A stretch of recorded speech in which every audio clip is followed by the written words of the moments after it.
નમસ્કાર વિદ્યાર્થી મિત્રો, વેટ ડિજિટલ એજ્યુકેશનમાં આપ સર્વે મિત્રોનું હાર્દિક સ્વાગત છે. વિદ્યાર્થી મિત્રો, આપણે જોઈ રહ્યા છીએ ધોરણ 12 વિષય ભૂગોળ, જેમાં વસ્તી ગીચતા વિશે ચર્ચા કરી રહ્યા છીએ. રેડી? માનવ વસ્તી. તો એમાં મિત્રો આપણે વાત કરી રહ્યા હતા, લાસ્ટ લેક્ચરમાં આપણે વાત કરી હતી કે ભાઈ જે વિશ્વની જે વસ્તી છે એ 90% વસ્તી છે એ માત્ર 10% વિસ્તારમાં વસવાટ કરે છે. અને જે 10% વિસ્તાર છે એમાં મુખ્ય અલગ અલગ વિસ્તાર કયા કયા છે એની આપણે ચર્ચા કરી રહ્યા હતા. હવે આપણે ચર્ચા કરવાની છે કે વસ્તી ગીચતા વાળા જે પ્રદેશો છે એના વિશે ચર્ચા કરીશું. ચાલો, રેડી? તો આગળનો ભાગ ન જોયો તો જોઈ લેજો. ચાલો, ક્લિયર? ચાલો હવે વાત કરીએ આપણે તો કે ભાઈ વધુ વસ્તી ગીચતા વાળા પ્રદેશો. તો અહીંયા તફાવત આપણે આપ્યો છે કે ભાઈ વધુ વસ્તી ગીચતા વાળા પ્રદેશો અને વસ્તી ગીચતા દર ચોરસ કિલોમીટરે 100 થી વધારે હોય. દર ચોરસ કિલોમીટર, કે માની લો કે ભાઈ આ એક ચોરસ કિલોમીટર છે તો એમાં 100 થી વધારે વસ્તી વસવાટ કરતી હોય તો એના આધારે આપણે ડેટા આપેલા છે. ચાલો, ક્લિયર? તો પહેલા છે વિશ્વની વાત છે, આ બાજુ ભારતની વાત છે. તો વાત કરીએ, જુઓ તો કે મધ્ય અને દક્ષિણ જાપાન, મંચુરિયાનો દેશ દક્ષિણ ભાગ, યાંગત્સે નદીનો ખીણ પ્રદેશ, વિયેતનામનો પૂર્વ કિનારો, માર્કોંગનો મુખ ત્રિકોણ પ્રદેશ, બેલ્જિયમ, નેધરલેન્ડ, ઉત્તર પૂર્વ ફ્રાન્સ, નાઇલ નદીના નિમ્ન ખીણ પ્રદેશ અને તેના મુખ ત્રિકોણ પ્રદેશ. તો આ જે બધા છે એમાં વસ્તી ગીચતામાં 100 થી વધારે વસ્તી ચોરસ કિલોમીટરમાં છે. હવે જો ભારતની આપણે વાત કરીએ તો કે સતલજ અને ગંગા નદીના મેદાનો, હે ને, જે આપણે આગળ ચર્ચા કરવાની છે. રેડી? અને ધોરણ 11માં પણ આપણે અમુક ટકા કરીને આવ્યા છીએ. તો સતલજ નદી છે, ગંગા નદીના જે મેદાનો છે, આ સિવાય ગંગા બ્રહ્મપુત્રના મુખ ત્રિકોણ પ્રદેશો છે, મહા, કૃષ્ણા, કાવેરી અને ગોદાવરીના મુખ ત્રિકોણ પ્રદેશો છે. કયા કયા? મહાનદી, કૃષ્ણા નદી, કાવેરી નદી, ગોદાવરીના મુખ ત્રિકોણ પ્રદેશ અને કેરળ અને પશ્ચિમ બંગાળના કેટલાક ભાગો. તો અહીંયા છે એ વસ્તીનું પ્રમાણ વધારે છે. ફરીથી ભારતની વાત કરીએ તો સતલજ અને ગંગાના મેદાનો, ગંગા બ્રહ્મપુત્રના મુખ ત્રિકોણ પ્રદેશો, મહા, કૃષ્ણા, કાવેરી અને ગોદાવરીના મુખ ત્રિકોણ પ્રદેશો, કેરળ અને પશ્ચિમ બંગાળના કેટલાક ભાગો. તો આ બધા છે એ શું છે તો કે ભારતની વસ્તીમાં 100 ચોરસ કિલોમીટરમાં 100 થી વધુ લોકો વસવાટ સરેરાશ કરતા હોય એવા વિસ્તારોના નામ છે. આ બાજુ વિશ્વના વિસ્તારો એવા છે એના નામ છે. ચાલો, ક્લિયર? ચાલો, નેક્સ્ટ હવે આપણે વાત કરવાની છે શું તો કે મધ્યમ વસ્તીવાળા. આ છે વધુ વસ્તીવાળા હતા, હે ને? હવે કયા છે તો કે મધ્યમ વસ્તીવાળા છે. તો જુઓ, મધ્યમ વસ્તી ગીચતા વાળા પ્રદેશો અને વસ્તી ગીચતા દર ચોરસ કિલોમીટરે 50 થી 100 સુધી છે. પહેલામાં 100 થી વધુ હતી એવા બધા વિસ્તારો જોયા હતા. હવે અહીંયા 50 થી 100 ની વચ્ચે છે. રેડી? એને મધ્યમમાં આપણે મૂકશું. જો વિશ્વમાં વાત કરીએ તો એવા કેટલાક વિસ્તારો છે તો કે ઉત્તર જાપાન છે, ઉત્તર કોરિયા છે, મ્યાનમારમાં ઈરાવતી નદીનો મુખ ત્રિકોણ પ્રદેશ છે, વિયેતનામમાં મેકોંગના મુખ ત્રિકોણ પ્રદેશ છે, મલેશિયામાં પશ્ચિમ કિનારો છે અને પાકિસ્તાનમાં સિંધુ નદીની ખીણ ક્ષેત્ર છે. તો કે આ જે વિસ્તારો છે એ બધા વિશ્વમાં મધ્યમ વસ્તી ધરાવે છે. કેવી? મધ્યમ. ફરીથી 50 થી 100 ની વચ્ચેની. ઉત્તર જાપાન, ઉત્તર કોરિયા, મ્યાનમારની ઈરાવતી નદીનો મુખ ત્રિકોણ પ્રદેશ, વિયેતનામના મેકોંગની મુખ ત્રિકોણ પ્રદેશ, મલેશિયાનો પશ્ચિમ કિનારો અને પાકિસ્તાનનો સિંધુ નદીનો ખીણ પ્રદેશ. હવે જોઈએ ભારતમાં કે જેમાં પર ચોરસ કિલોમીટરે 50 થી 100 ની સરેરાશ વસ્તી હોય તો ભારતમાં કયા છે તો કે દક્ષિણ ભારતનો ઉચ્ચ પ્રદેશ અને બીજું છે માળવાનો ઉચ્ચ પ્રદેશ અને વરાળ પ્રદેશ. ફરીથી ભારતમાં કયા કયા? દક્ષિણ ભારતનો ઉચ્ચ પ્રદેશ અને માળવાનો ઉચ્ચ પ્રદેશ અને વરાળ પ્રદેશ. ચાલો, રેડી? તો આ ત્રણ વિસ્તારો છે એમાં વસ્તી કેટલી છે? 50 થી 100 ચોરસ કિલોમીટર. 50 થી 100 ની છે વસ્તી પર ચોરસ કિલોમીટરથી આસપાસ છે. ચાલો, ક્લિયર? અને હવે ત્રીજો તફાવત આપણે આપ્યો છે ઓછી વસ્તી. કેવી? ઓછી વસ્તી. રેડી? ચાલો, જોઈએ. ઓછી વસ્તીમાં બે પેટા વિભાગ પડે છે મિત્રો. તો જો દર ચોરસ કિલોમીટર 10 થી 49. કેટલી? 10 થી 49 વસ્તી ગીચતા ધરાવતા ઓછી વસ્તી ગીચતા વાળા પ્રદેશો. એટલે ટૂંકમાં અહીંયા વસ્તી છે પર ચોરસ કિલોમીટરે કેટલી છે? 10 થી 49 ની વચ્ચે છે. 10 થી 49 વચ્ચે છે. ફિક્સ કોઈ ડિજિટ ના હોય પણ એની વચ્ચે જ આવશે વસ્તી. રેડી? તો વિશ્વમાં આપણે વાત કરીએ તો વિશ્વમાં ઘણા બધા પ્રદેશો છે. જોઈ લઈએ આપણે કયા કયા છે. તો કે ભાઈ ચીન અને મંચુરિયા પશ્ચિમના વિસ્તારો. મંચુરિયમ નથી હો ભાઈ, મંચુરિયા છે. ચાલો. થાઈલેન્ડ અને મ્યાનમારના મધ્ય અને ઉત્તર ભાગો, ઈરાનનો પશ્ચિમ ભાગ, સ્વીડનના મેદાની પ્રદેશો, પૂર્વ રશિયાનો ઉત્તર ભાગ, પશ્ચિમ આફ્રિકા અને નાઇજીરિયાની સ્નેગલ નદી સુધીનો વિસ્તાર, પૂર્વ આફ્રિકા અને ઇથોપિયા, દક્ષિણ આફ્રિકાનો ઉચ્ચભૂમિ પ્રદેશ. ફરીથી એક વખત રિપીટ કરી દઈએ તો કે જેની વસ્તી પહેલા તો કેટલી છે પર ચોરસ કિલોમીટર? 10 થી 49. રેડી? તો ચીન અને મંચુરિયા પશ્ચિમનો વિસ્તાર, થાઈલેન્ડ અને મ્યાનમારનો મધ્ય અને ઉત્તર ભાગ, ઈરાનનો પશ્ચિમ ભાગ, સ્વીડનનો મેદાની પ્રદેશ, પૂર્વ રશિયા અને ઉત્તર ભાગ, પશ્ચિમ આફ્રિકા અને નાઇજીરિયાની સ્નેગલ સુધીનો વિસ્તાર, પૂર્વ આફ્રિકા અને ઇથોપિયા, દક્ષિણ આફ્રિકાનો ઉચ્ચભૂમિ પ્રદેશ. ક્લિયર? તો હવે ભારતમાં વાત કરીએ તો કે ભારતમાં છે પૂર્વોત્તરના કેટલાક ભાગો, ભારતીય મરુસ્થળ અને કચ્છ જિલ્લાના કેટલાક ભાગો અને હિમાલયના ઉચ્ચ પર્વતીય પ્રદેશો. ફરીથી ભારતમાં કેટલા વિસ્તારો છે કે જેની વસ્તી પર ચોરસ કિલોમીટરમાં 10 થી 49 સુધીની છે. તો પૂર્વોત્તરના કેટલાક ભાગો, મહામરુસ્થળ, કચ્છ જિલ્લો, પછી તો કે હિમાલયના ઉચ્ચ પર્વતીય પ્રદેશો. ચાલો, ક્લિયર? તો આ જે ઓછી વસ્તી હતા એનો એક પ્રકાર હતો. ક્લિયર? ચાલો, હવે જો અહીંયા તમને ભારતનો મેપ આપેલો છે વસ્તી ગીચતાની આધારે. ક્લિયર? તો ચાલો થોડુંક તમને નકશો દેખાતો હશે. ક્લિયર? કમ્પ્લીટ આખો નકશો આપણે અહીંયા આવશે નહીં અને કરશું તો નાનો થઈ જશે. એટલે એની કરતાં બેસ્ટ છે કે આપણે અડધાના નકશાની સમજીએ. ચાલો, રેડી?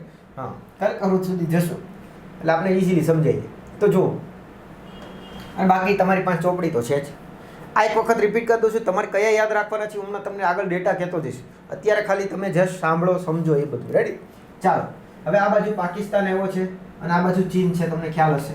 આ એની પર તિબેટ છે, જેનો મેટર છે નેપાળ છે, અને આ ભૂતાન છે. આ એમ બાંગ્લાદેશ છે ભાઈ, અને આ મ્યાનમાર છે. તો આ જે ઉપરના ભાગમાં જે પણ કાંઈ દેશો જોડાયેલા છે ભારત સાથે એની આપણે વાત કરી દીધી. હે ને? આ બાજુ કોણ છે? ચીન. આ બાજુ પાકિસ્તાન છે. હે ને? અને આ બાજુ છે ચીન. પશ્ચિમ બાજુમાં પાકિસ્તાન છે, પૂર્વ બાજુ ચીન છે. પછી તો કે નેપાળ જોડાયેલો સીધો. હે ને? પછી એમાં તિબેટ છે, પછી ભૂતાન છે, પછી બાંગ્લાદેશ જોડાયેલું છે, મ્યાનમાર જોડાયેલું છે.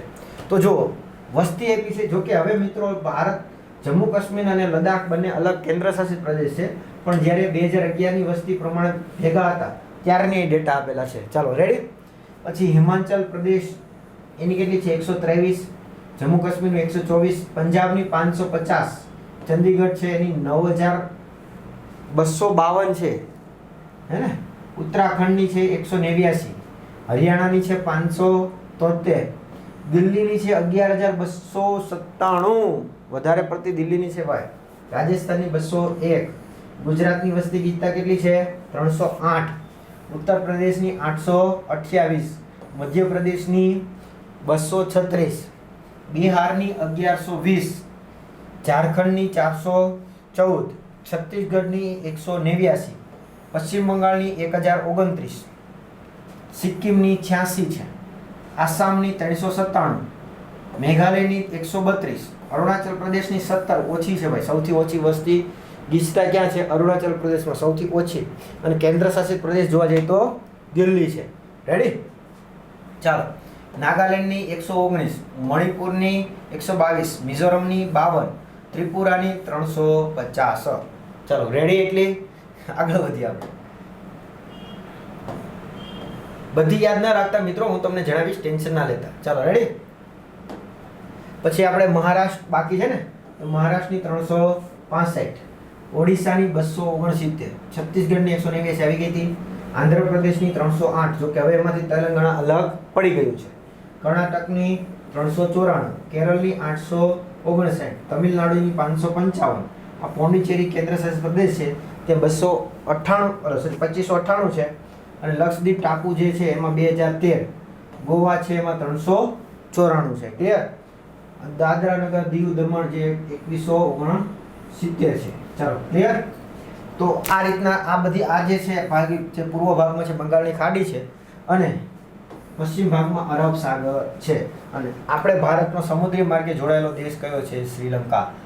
ઉપર ભૂમિ ભાગમાં જોડાયેલો હતો. હા, અને આંદામાન નિકોબારની પણ મિત્રો 46 છે હો ભાઈ, લક્ષદ્વીપ અને આંદામાન નિકોબાર. તો આ બધા ટાપુ સમૂહ છે ને. ચાલો ક્લિયર. તો આ એક આપણે બોર્ડર રિલેટેડ યાદ રાખશું. જમીન માર્ગે એટલા દેશો જોડાયેલા છે. રેડી. અને સમુદ્રીય માર્ગે આ એક દેશ જોડાયેલો ભારત સાથે છે, એટલે ધ્યાનમાં રાખવાનું છે. જો અહીંયા શું કીધું છે? અપડેટ છે એ જો કીધું છે શું?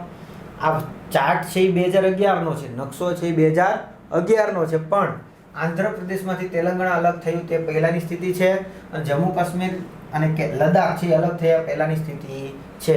એટલે કેમ કે આ જે છે એ 2014માં અલગ થયું છે આંધ્રપ્રદેશમાંથી તેલંગાણા. જમ્મુ કાશ્મીરની એ માન્યતા રાજ્યની માન્યતા રદ, કેન્દ્ર શાસિત પ્રદેશનો દરજ્જો 2019માં મળેલ છે. ચાલો રેડી. એટલે આ એની પહેલાંનો નકશો છે. હવે જ્યારે નવો નકશો આવશે ત્યારે આપણે નવા ડેટા આવશે, પણ આપણે એ નવા ડેટા જોવાના નથી, આપણે આ જ ડેટા ભણવાના છે. કેમ કે બોર્ડની પરીક્ષા આપણે આ જ વર્ષે દેવાની હોય ને ભાઈ, એ તો કાંઈ 2-3 વર્ષ પછી દેવાની ના આવે. એટલે એ રીતના આપણે ધ્યાનમાં રાખીશું. ચાલો, જે આપણે બીજી પ્રકાર કીધો તો ઓછી વસ્તીમાં, એક પ્રકાર આપણે શું જોઈ ગયા તો કે 10 થી 49 વચ્ચે. અને ઓછી વસ્તીનો બીજો પ્રકાર છે કે જ્યાં 9 થી ઓછી વસ્તી છે. પર ચોરસ કિલોમીટરમાં કેટલી? 9 થી પણ ઓછી, ત્યાં 9 પણ પૂરી વસ્તી નથી. તો એવા વિસ્તાર કેટલા છે વિશ્વમાં અને ભારતમાં? તો વિશ્વમાં જો 9 થી ઓછી વસ્તી જોવા જઈએ તો વિશ્વમાં પૂર્વ ઈરાન, અફઘાનિસ્તાન, મધ્ય એશિયા, કઝાકિસ્તાન, પશ્ચિમ સાઇબેરિયા, પછી ઉત્તર યુરોપના ટેંગા જંગલો, ઉત્તર અમેરિકાના પેરી પ્રદેશ અને કેલિફોર્નિયાનો પ્રદેશ, દક્ષિણ અમેરિકાનો એન્ડીઝનો ઉત્તર મધ્ય ભાગ અને આફ્રિકાનો કોંગો બેસિન, પછી સુદાન,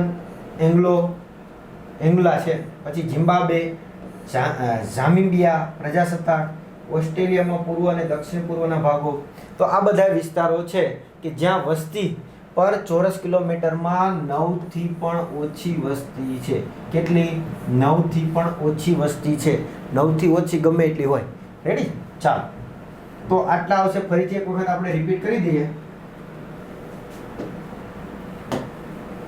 પૂર્વ ઈરાન, અફઘાનિસ્તાન, મધ્ય એશિયા, કઝાકિસ્તાન, પશ્ચિમ સાઇબેરિયા, ઉત્તર યુરોપના ટેંગા જંગલો, ઉત્તર અમેરિકાના પેરી પ્રદેશ અને કેલિફોર્નિયાનો પ્રદેશ, દક્ષિણ અમેરિકામાં એન્ડીઝનો ઉત્તર મધ્ય ભાગ, આફ્રિકાનો કોંગો બેસન, સુદાન, અંગોલા, ઝિમ્બાબ્વે, ઝામિબિયાની પ્રજાસત્તાક, ઓસ્ટ્રેલિયાનો પૂર્વ અને દક્ષિણ પૂર્વ ભાગો.